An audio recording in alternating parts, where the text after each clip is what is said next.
What's wrong, sweet one? Are your accommodations lacking? Perhaps it is your restraints. I was never much of a fan of chains myself. I much prefer leather. Let you go? Well, if you insist. Oh, I do apologise. Your kind do have such a wonderful sense of humour. Oh, well, surely you were joking. Please do not tell me I stole away one of those. What do humans call them these days? You know, the unintelligent ones of your species. Idiots! Yes, yes. Thank you. You aren't one of those, right? Oh, thank heavens. I was afraid I had wasted a perfectly good evening. More questions? Goodness, I miss the days when meals just screamed and cried for help. When did you all become so inquisitive? Meals? Well, yes.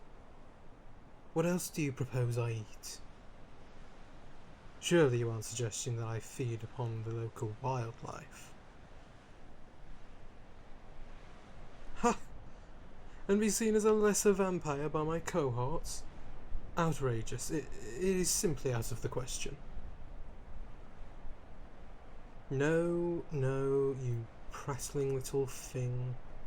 I'm not going to just eat you. How barbaric do you think I am? I kidnapped you from the woods. I chained you to a table surrounded by candles in the dungeon of a medieval castle. First of all, I did not kidnap you. I made sure you were not a kid before I struck you unconscious. Second, the candles are for the smell. There are more corpses behind these walls than there are rats beneath the stone. Third, my castle is not medieval. It was built in the late 1700s. It's practically fresh off the press. I can assure you that this is in fact very much happening. I am no happier about it than you are, darling.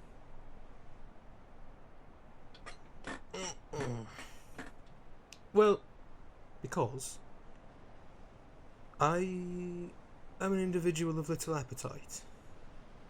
When I was still human, I was never one for banquets or gorging on anything beyond a grapevine. The problem, darling, is that you're an entire human. There is a lot of blood inside you, and I just wish I didn't have to drink it all in one night. Oh, must you continue to rattle those chains? I am sharing some deep personal feelings here, and you are not being a very supportive meal. No, I don't think I want to tell you anymore now. Clearly you have more important things on your mind.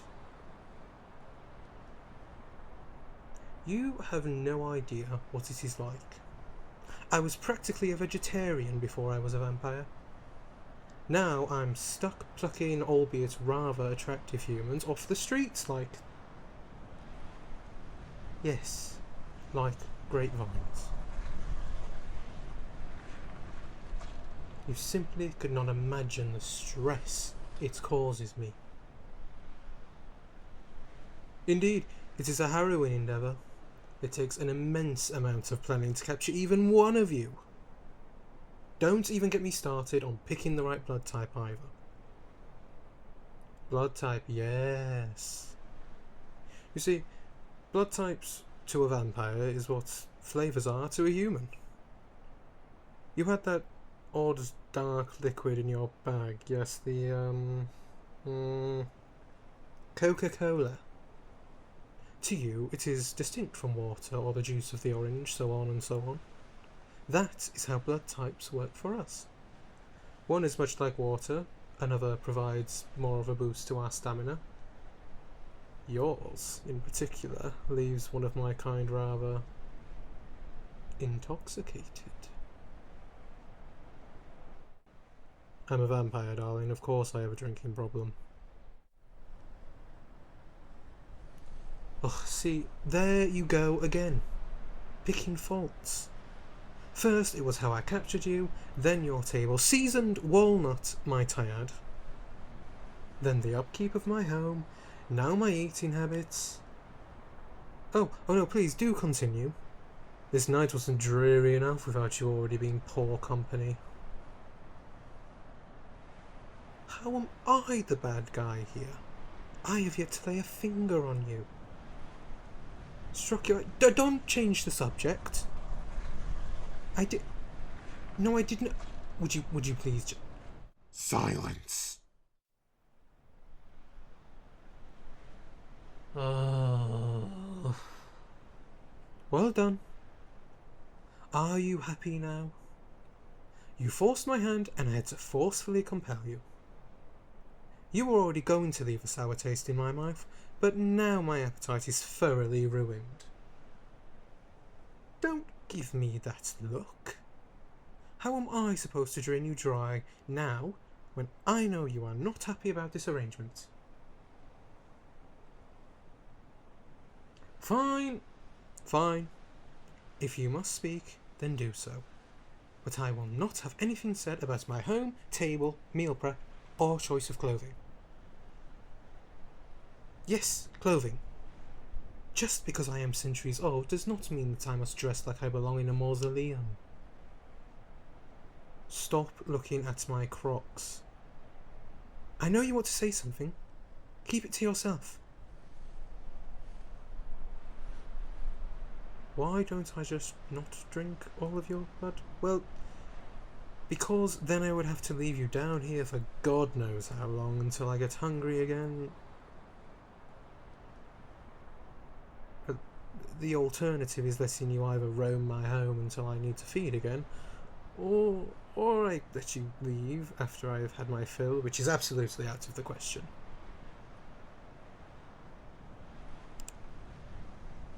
The Scarlet Court would drape me from the walls of their fortress until the sun flayed my soul from my body were I to create an exposure risk such as a runaway meal. Then just let... Surely you are joking. Right?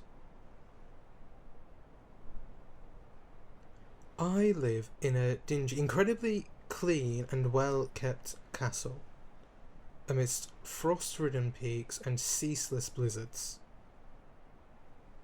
And you actually would prefer to roam the grounds as a snack than just have it over and done with here and now. No, not at all. I am not opposed to the idea. On the contrary, some company other than the maids would be welcome. The maids? Oh, pay them no mind.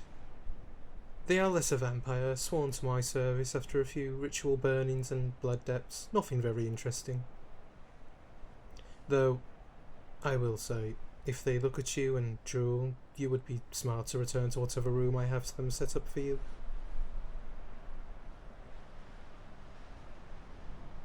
To be clear, I will be feeding from you whenever I please. And any attempts to leave the grounds will... well, I would have to send the maids to retrieve you. And I highly doubt that they would return you in fewer than 5 pieces.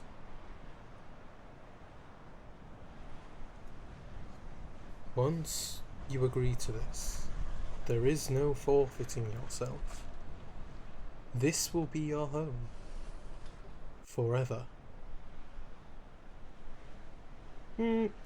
Very well. I must say, I do appreciate your willingness to accommodate my needs. I get the feeling we will be spending a lot of time together. Now, however, I am afraid I am starved. Pulling away will only make this more difficult, darling.